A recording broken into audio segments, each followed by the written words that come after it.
Jarrett, Fox News legal analyst and author of The Constitution of the United States and Other Patriotic Documents. There's the book. Greg, thanks for coming in. First question, how will Fani's mess, is the only way I know how to put it, well, it was a disqualification, it wasn't a trial, but it was a hearing. How is that going to affect Trump's case now? How do they squeeze that into their argument?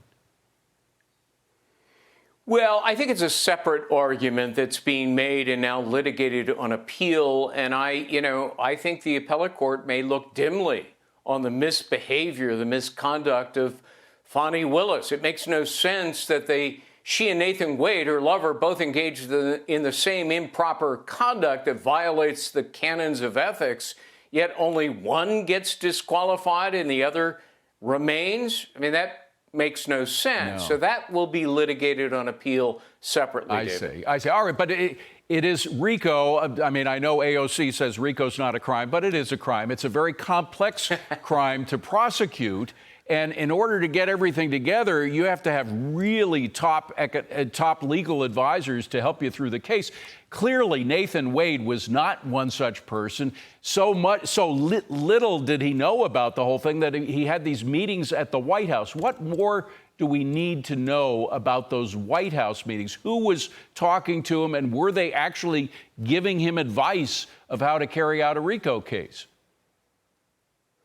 You know, Fani Willis has long claimed this is not a politically motivated prosecution. There was no coordination with the White House or the Biden campaign. That's undermined by the billing records of Nathan Wade. He charged 16 hours, 2 meetings, 8 hours each with the White House. Nobody's answered that question. I think from a political standpoint, much less a legal one, Americans deserve the answer. Was this entire prosecution coordinated with Donald Trump's political opponent? Don't forget, it was Joe Biden who urged that Trump be prosecuted. Right. He told it to a bunch of aides, and upon instructions, they leaked it to the media, and overnight, Merrick Garland, his attorney general, got his marching orders, and the prosecutions of Trump began. Yeah. So this is a president who's incumbent, who realizes his polls are in the toilet, and he decided lawfare might be the best way to get rid of his opponent, Donald Trump. Greg, let me switch quickly to New York and the Letitia James case, if you will, the so-called fraud case in which there was no victim. Turns out Letitia James has skeletons of her own, maybe not as sexy as Fani Willis, but she's been protecting a landlord, the owners of the Irish Historical Society. They have a beautiful building on Fifth Avenue. The owners overpriced it in order to get a $3 million loan from this Irish guy who was in love with the society.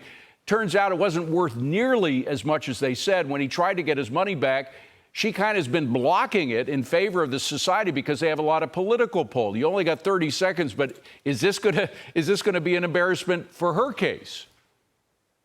Well, it should be. But look, the fact of the matter is, and I own property for years in New York, inflated valuations are endemic. That doesn't mean it's fraud. It's whatever the market bears.